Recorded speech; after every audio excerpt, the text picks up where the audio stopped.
सियासत भी बड़ी गजब और अजब होती है। ठीक वैसे ही जैसे चौसर के पासों को कोई ना तो पढ़ सकता है और ना ही समझ सकता है।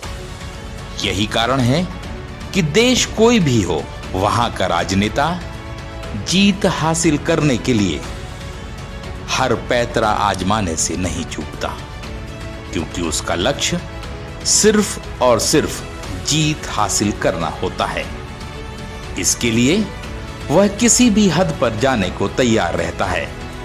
हर नेता की कोशिश यही होती है कि वह अपने मतदाता को कैसे लुभाए, कैसे भरमाए और कैसे उसके दिल में उतर जाए, ताकि मतदाता वोट देते समय किसी और पर विचार ही न कर पाए।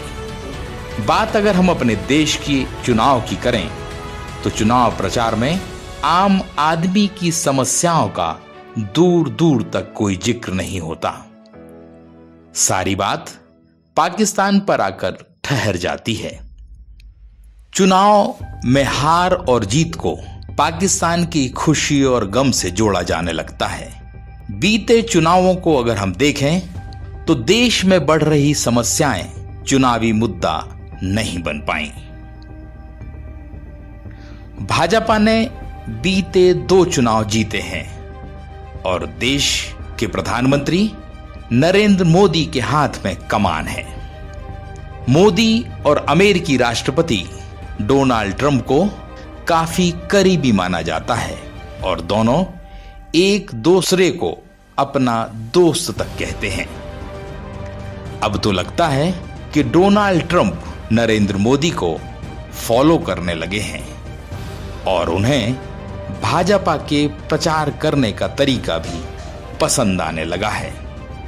यही कारण है कि आगामी नवंबर माह में होने वाले अमेरिकी राष्ट्रपति चुनाव से पहले डोनाल्ड ट्रंप ने एक बार फिर राष्ट्रवाद का भाव जगाने का अभियान छेड़ दिया है। ट्रंप ने पिछला चुनाव अमेरिका फर्स्ट का नारा देकर जीता था। इस बार वे चीन को शिकस्त देने की बात कहकर चुनाव मैदान में जाना चाहते हैं। अमेरिका इन दिनों कोरोना महामारी से जूझ रहा है और वहां के हालात गंभीर हैं। ट्रंप कोरोना के हालात को लेकर ज्यादा बात नहीं कर रहे, मगर कोरोना के लिए अपरोक्ष रूप से चीन को जिम्मेदार ठहरा रहे हैं। इशारों इशारों में वे चीन को सबक सिखाने की भी बात कर रहे हैं। ट्रंप अमेरिकी मतदाता में यह भरोसा पैदा कर देना चाहते हैं कि अगर दोबारा ट्रंप सत्ता में आए तो वे चीन को सबक सिखाने में सक्षम रहेंगे। और ट्रंप की भी यही कोशिश है कि आम मतदाता में यह भाव जाग जाए। ट्रंप के चुनाव की तैयारी को देखकर तो यही लगता है कि वे भाजपा से बहुत ज्यादा प्रभावित हैं। अब देखना यह होगा कि भाजपा की तरह क्या ट्रंप अमेरिका में दोबारा राष्ट्रपति बन पाते हैं।